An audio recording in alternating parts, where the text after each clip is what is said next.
Hapunan na naman guys, tara't magluluto tayo ng manok na may kasamang gulay. Igisa na natin ang ating onion.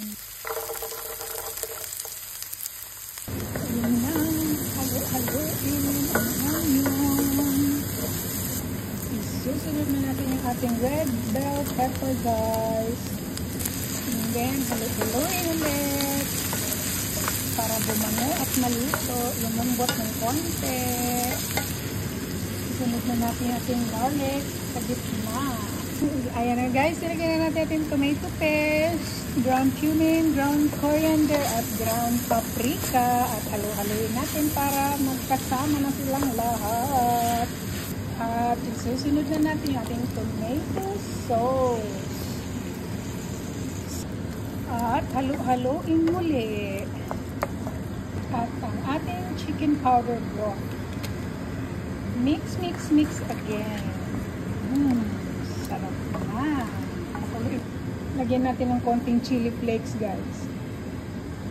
At dahil kumukulo na guys, ilagay na natin yung ating cube chicken. Sarap nito. Okay. Yan. Diba? Hayaan natin siyang kumulo ng 10 to 15 minutes para maluto yung ating manok. Sarap na Habang inaantay nating maluto yung manok guys, ay lalagyan na natin yung ating tortilla ng niyad-yad na garlic, parsley na may oil at asin. I-oven natin to guys. Para yan, lagyan natin sa gitna. At ikakalat natin yan. Ito yung pinakakanin natin guys.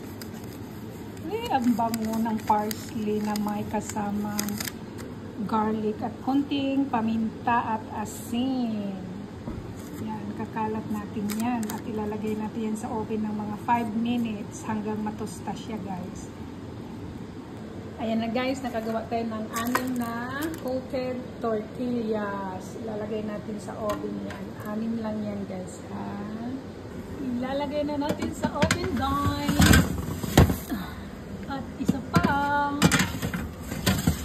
Yan, 2 patong. Tikman na natin guys kung masarap ba ang ating niluto.